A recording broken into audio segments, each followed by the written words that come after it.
In this vlog, I'd like to explore the Victorian Gothic Revival. I'm thus largely concerned with the UK, although do recognise the tremendous contribution of Edgar Allan Po. Most of my life was spent in that most Gothic of cities, Manchester, and thus so much of this reflects my experience. A city in which the mods were inspired to create Northern Soul, and later the sublime gloom of Joy Division, but never engaged in a foot-staring introspection of neighbouring Leeds. The antecedents of the Gothic Revival predate the Victorian, and indeed the Romantic movement, which has so inspired me. Thus I'm really concerned with Romantic Gothic, rather than pure Gothic, although how a revival can claim authenticity is beyond me. The Gothic Revival I refer to is very much a reaction to the horrors of industrialisation and urbanisation. It thus follows a route from conservative philosophers like Edmund Burke through the reappraisal of the wild countryside and the past of Thomas Carlyle and John Ruskin.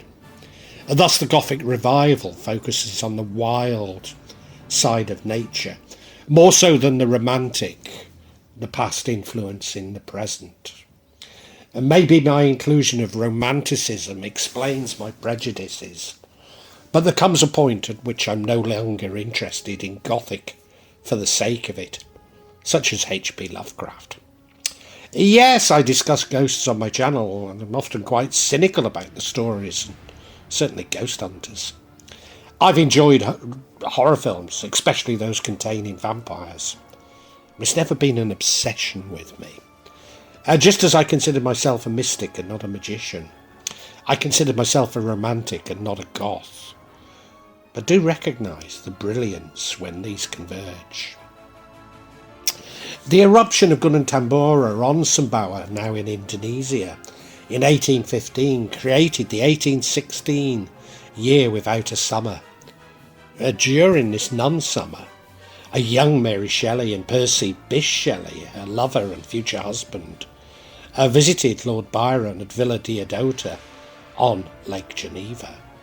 They held a competition along with John William Polidori to write a ghost story, and Mary came up with Frankenstein. A perfect example of this convergence, but one that reflects her in-depth knowledge of the classical tropes. I saw a pale student of unhallowed arts kneeling beside the thing he'd put together. I saw the hideous phantasm of a man stretched out and then, on the working of some powerful engine, show signs of life and stare with an uneasy, half-visual motion.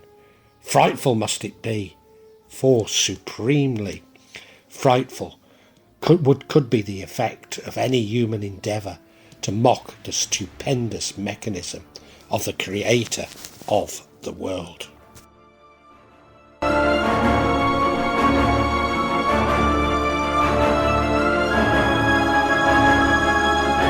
We do not need to revisit the Gothic to understand the Gothic Revival, but we do need to return to the destruction of the Gothic. In particular, the dissolution of the monasteries by Cromwell and their supplanting of the Anglo-Catholic tradition with Puritanism. Indeed, England is pervasive with the ruins of monasteries and abbeys and the simplicity of its churches and interiors. The excesses of Cromwellian Puritanism, or maybe I should say lack of excess, were replaced with the restoration of the monarchy and the restoration of hedonism. Whilst the liberal Anglo-Catholic tradition, in which I spent my youth, is a Victorian movement, the restoration once again made such beliefs possible once more. But maybe the lasting influence of the English Civil War was the innate conservatism within many of the English, a conservatism which rejects revolutionary change and the excesses of political ideologies, accumulating in a distrust of the Jacobites and revolutionary France, exposing tensions with more modernising, Enlightenment-inspired sections of society. In fact, so many of those I would identify as Gothic were actually Whigs and not Tories, but firmly on the conservative side of Whigs. Strange and contradictory though this may seem, it's had a lasting impact on English society. Thus we can see the dystopian novel genre, beginning with Orwell's 1984 as an extension of the Victorian Gothic. But no matter how much the American right liked to claim Orwell as their own, he was a committed socialist. Lacking a common history, Victorian Gothic in America focus on Victorian as being Gothic in itself, rather than the romantic yearning for a forgotten past, and certainly not an English past.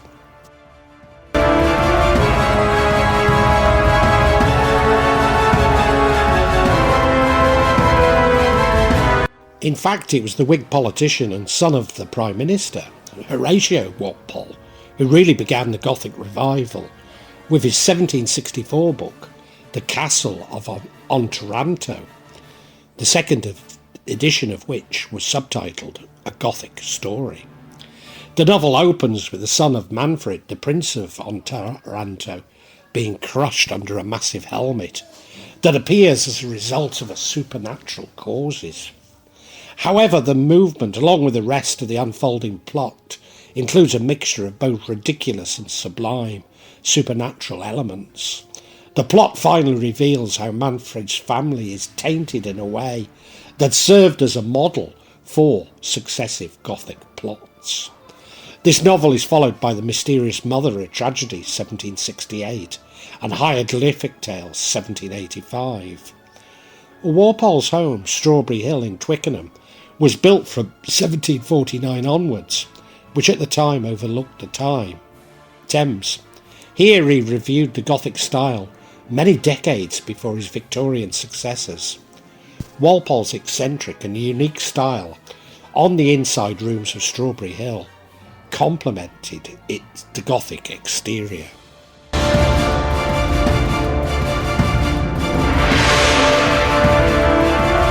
Almost a contemporary of, and certainly an influence on, Walpole was the Anglo-Irish Whig politician and philosopher Edmund Burke. Born in Ireland to a Catholic mother and Protestant father, Burke vigorously defended the Church of England, but also demonstrated sensitivity to Catholic concerns. He linked the conservation of the state-established religion with the preservation of citizens' constitutional liberties, and highlighted Christianity's benefit not only to the believer's soul, but to its political arrangement. Burke was a proponent of the underpinning virtues with manners in society, and of the importance of religious institutions for the moral stability and good of the state. These views were expressed in his A Vindication of Natural Society, 1756. He criticised the actions of the British government towards the American colonies, including its taxation policies, supporting the rights of the colonists to resist metropolitan authority, although he opposed the attempt to achieve independence. He is remembered for his support for Catholic emancipation, the impeachment of Warren Hastings from the East India Company, and his staunch opposition to the French Revolution. Thus he became a leading figure within the conservative faction of the Whig Party, which he dubbed the Old Whigs, as opposed to the pro-French revolutionary New Whigs, led by Charles James Fox. Burke proposed a bill to ban slaveholders from being able to sit in the House of Commons, claiming they were a danger incompatible with the traditional notions of British liberty. He described slavery as a weed that grows on every soil, whilst Burke did believe that Africans were barbaric and needed to be civilised by Christianity. Not an unusual attitude amongst abolitionists at the time. The discourse created between the Enlightenment Unitarian thinking and preservation of the moral so often portrayed as a British sense of fair play, was to prove fundamental to the lineage of British thinkers. The economist Adam Smith remarked that Burke was the only man I ever knew who thinks on economic subjects exactly as I do, without any previous communication having passed between us. Although in a footnote to Capital, Marx was much less charitable.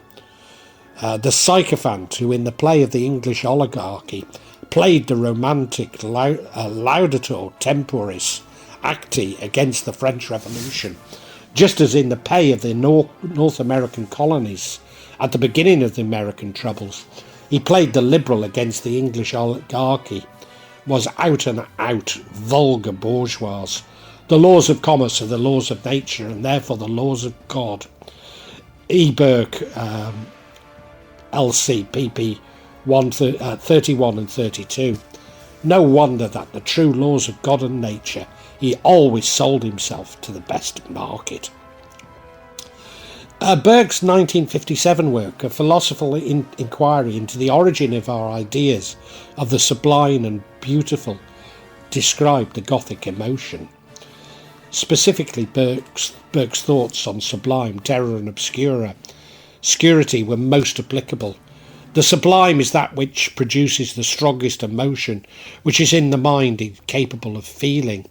Terror is often evoked by the sublime, and to cause terror we need some amount of obscurity.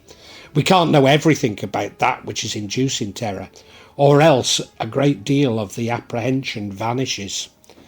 Thus Burke, more than anyone, defined the philosophy of the Gothic youth movement, although I doubt that many were aware of this. Thus Gothic is about terror, not being horrified, as the Romantic is.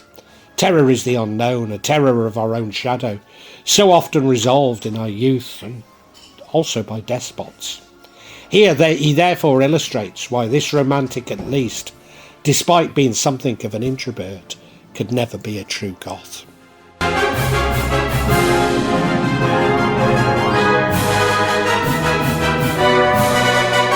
In Walpole's example, the genre was developed by Clara Reid, Anne Radcliffe, William Thomas Beckford and Matthew Lewis.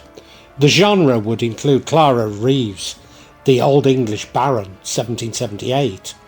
The 1870s saw more writers combining supernatural plots with emotionally realistic characters. Examples include Sophie Lee's The Recess, 1883-5, and William Thomas Beckford's Vathek, 1786. At the height of the Gothic novel's popularity in the 1890s, the genre was almost synonymous with Anne Radcliffe. Those works were highly anticipated and widely imitated. The Romance of the Forest, 1791, and The Mysteries of Udolpho, 1784, were particularly popular. Radcliffe's novels were seen as the feminine and irrational opposite to the more violently horrifying male Gothic of Matthew Lewis. Radcliffe's final novel, The Italian, 1797, responded to Lewis's The Monk of 1796. The popularities and influence of The Mysteries of Udolpho and The Monk saw the rise of shorter and cheaper versions of Gothic literature in the form of Gothic blue books and abridged chapters. The Monk in particular, with its immortal and sensational content, saw many plagiarised copies and was noticeably drawn from in the cheaper pamphlets. John Milton's Paradise Lost was to prove influential amongst Gothic writers, who were especially drawn to the tragic anti-hero character Satan, who became the model for many charismatic Gothic villains, Byronic heroes. Milton's version of the myth and the fall and redemption is an important model for Gothic plots. Thus the Gothic novel was probably more influential in informing our notions of heaven and hell, good and evil, God and the devil, than the scriptures themselves, or even Milton. These are notions which have been carried forward into the Abrahamic religions in their condemnations of magic, and indeed by magicians themselves. As I repeatedly claim, these flights of fancy, creating a hierarchy of demons, reveals more about our darkest shadows than an understanding of theology or the scriptures. A darkest shadow which, it would seem, is both informed by and informs the Gothic novel.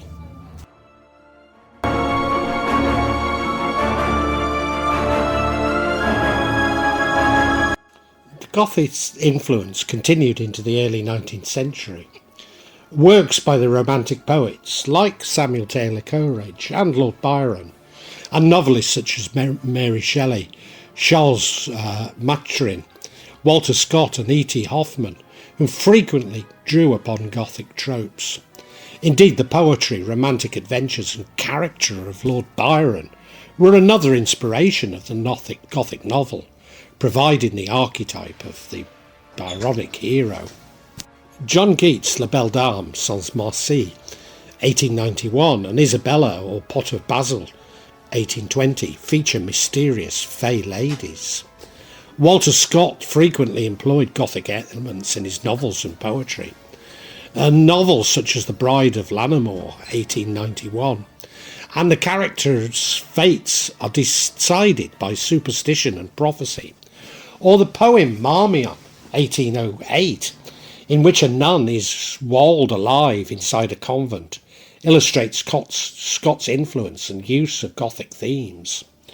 The early Victorian period continued with the use of Gothic aesthetic in novels by Charles Dickens and the Bronte sisters, as well as works by American writers Edgar Allan Poe and Nathaniel Hawthorne. Emily Bronte's Wuthering Heights, 1847, transports the Gothic to forbidding Yorkshire moors and features ghostly apparitions and a Byronic hero in the person of the demonic Heathcliff, a landscape which I love and where I spent many happy holidays when my son was young. Charles Dickens, who read Gothic novels as a teenager and incorporated their gloomy atmosphere and melodramas in his work, shifting them to a more modern period of an urban setting. A Bleak House and the Mystery of Edwin Drood stand out as being particularly Gothic. Classic works of this urban Gothic include Robert Louis Stevenson's Strange Case of Dr. Jekyll and Mr. Hyde, 1846, Oscar Wilde's The Picture of Dorian Gray, 1891, and Georges du Maurier's Trilby, 1894, Richard Marsh's The Beetle, Henry James's wonderful The Turn of the Screw, 1898, and the stories of Arthur Machen. Gothic stories continue to be popular, often published in magazines or as small cheap books called penny dreadfuls. 20th century's contributors include Catherine du Maurier, Stephen King, Shirley Jackson, Anne Rice, who, given the connection to vampires in New Orleans, I obviously love, and Toni Morrison.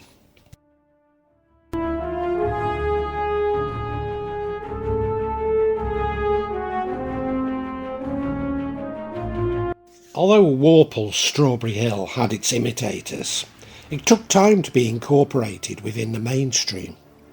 It was first associated with ecclesiastical architecture and a revival of Catholicism and Anglo-Catholicism, but this was stymied by the rigidity imposed on it by academics at Oxbridge. Nevertheless, the destruction by fire of the Palace of Westminster, the Houses of Parliament in London, provided an opportunity to experiment with this perpendicular Gothic style. Charles Barry, supported by Augustus Pugin, effectively created Britain's first architectural style.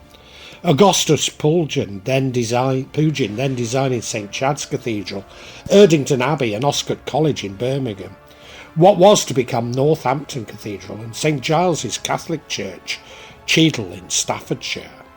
In fact, Augustus Pugin was so popular, so many ecclesiastical and indeed lay buildings in Britain and Ireland and Australia, despite never visiting Australia. His son Edward Welby Pugin Peter Paul Pugin and Cuthbert Welby Pugin, who's more associated with furniture design, continued the tradition through Pugin and Pugin, including buildings in Britain, Ireland and Belgium. They're so prolific that most towns in the British Isles will contain an example of their work.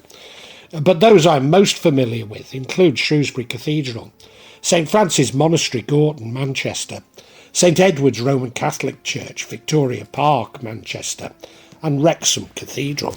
John Ruskin develops Pugin's style to a Venetian Gothic, which was characterised by excessive decoration on the stonework, although I was unimpressed with examples of it. Eugène Voillard de Leduc finally dragged France into the style with his Iron Gothic, using modern materials to achieve a beauty that would never been available to the original buildings. For example, the restoration of Notre Dame in Paris and Carcassonne. The principle was to be incorporated into many later Gothic designs, such as St Pancras Station in London, Tower Bridge in London, Gilbert Scott's Sublime Liverpool Anglican Cathedral, and the Woolworth Building in New York. The English-speaking dominions, Canada, Australia, particularly the state of Victoria, and New Zealand generally adopted British style in toto. Other parts of the empire saw regional adaptations. India saw the construction of many buildings in styles termed Indo-Sanesic or Hindu Gothic. Notable examples include Chhatrapati Shiva Terminus, formerly Victoria Terminus, and the Taj Mahal Palace Hotel, both in Mumbai, whilst the Palace of Westminster went on to inspire the Canadian Parliament buildings in Ottawa and the Hungarian Parliament building in Budapest. I might also mention Jakarta Cathedral being a further example of the use of modern materials in a Dutch colony.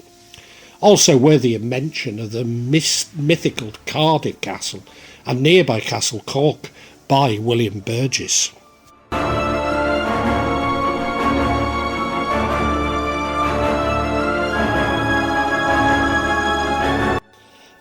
But it's the civic Gothic revival which has so influenced me. Leeds, Liverpool, Birmingham, Glasgow all had their neoclassical wonders, as indeed did London. The self-assured towns and cities, particularly in northern England, sought their own style, often using local architects. Most West Yorkshire towns and cities seem to have developed their own Gothic revival style, confirming their independence of Leeds. The Bradford Wool Exchange is a perfect example, although maybe Undercliff Cemetery is Bradford's finest legacy to the Gothic temperament, and countless terrifying nights for young Bradford Goths. Perhaps better described as Renaissance revival, the eclectic Sheffield Town Hall maybe was also an example of two fingers up to Leeds. It was in Manchester that this civic Gothic was most advanced, largely thanks to a group of industrialists and politicians being united in wanting to create something distinctively Manchester. But they were predated by nearby Rochdale, whose town hall was described by Nicholas Pesner as possessing a rare and picturesque beauty. Alfred Waterhouse's Manchester Town Hall is probably the finest example of this civic Gothic. The exterior is dominated by a clock tower which rises 85 metres and houses Great Abel, the clock bell. But maybe its somewhat unremarkable exterior, albeit built on an awkward plot of land, is surpassed by its incredible interior, designed to perfectly reflect its function. The entrance and sculptural hall contain busts and statues of influential figures, including Dalton, Jewell and Barbaroli. The building contains the offices and grand ceremonial rooms, such as the Great Hall, which is decorated with Ford Madox Brown's imposing Manchester murals illustrating the history of the city. Every time I enter the Great Hall, I am in complete awe.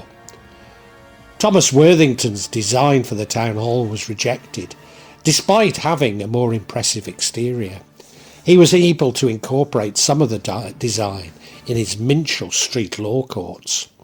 Alfred Waterhouse was then commissioned to design the Manchester Museum at Manchester University. His son Paul went on to design the neighbouring Whitworth building of Manchester University.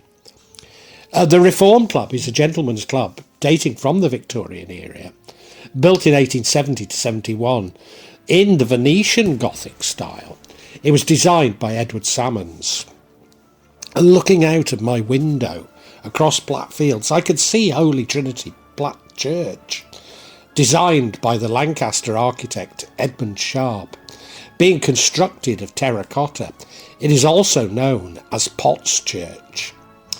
As I mentioned, Manchester stuck with the Gothic style long after it became unfashionable elsewhere in the UK.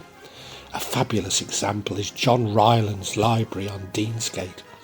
Despite being undoubtedly Gothic, it incorporated the very latest innovations in interior design, including a form of air conditioning, to preserve its impressive collection of religious books, a feature which attracted the Wiccan Alex Saunders to seek both a job there and steal some of the contents. But that only adds to its Gothic credentials. A further example of this latter Gothic revival is Victoria Baths, the elaborate water palace on the fringe of Victoria Park, where I also attended a hacienda party and a Northern Soul all-nighter in the building.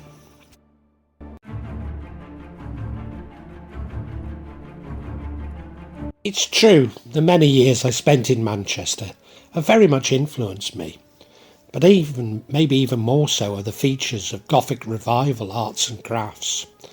The interior style is characterised by its use of pointed arches, stained glass windows, wall panels, ornate furniture and intricate details. Features would include strong vertical lines and curves, large-scale furniture pieces, intricate detailing and carving, wood materials such as pine and oak, and gold or silver accents. But it's always this merger with Romanticism which interests me the most, especially the arts and crafts movement of William Morris. While some may argue that the style was more inspired by the Art Nouveau of continental Europe, it had been anticipated by Pugin in his interiors. William Morris, 1834 to 1896, is a towering figure in the late 19th century design and the main influence on the arts and crafts movement. The aesthetic and social vision of the movement grew out of the ideas that he developed in the 1850s with the Birmingham set, a group of students at the University of Oxford, including Edward Burne-Jones, who combined a love of romantic literature with a commitment to social reform. Nevertheless, William Morris shared Ruskin's critique of industrial society, and at one time or another attacked the modern factory, the use of machinery, the division of labour, capitalism, and the loss of traditional craft methods. Somewhat inconsistent, he said at one point that production by machinery was altogether an evil. It was willing to commission work from manufacturers who were able to meet his standards with the aid of machines. Having already mentioned Edward Burne-Jones and Ford Madox Brown, I need to reference the Pre-Raphaelite Brotherhood and its massive impact on Victorian art. The Brotherhood believed that the classical poses and elegant compositions of Raphael in particular had a corrupting influence on the academic teaching of art, hence the name Pre-Raphaelite. In particular, the group objected to the influence of Joshua Reynolds, founder of the English Academy of Arts, who they called Sir Slossua. There are major collections of Pre-Raphaelite work in museums, such as the Birmingham Museum and Art Gallery, the Tate Gallery, Victoria and Albert Museum, Manchester Art Gallery, Lady Lever Art Gallery and Liverpool Walker's Art Gallery, whilst the Art Gallery of South Australia and the Delaware Art Museum in the US have the most significant collections of pre-Raphaelite art outside the UK.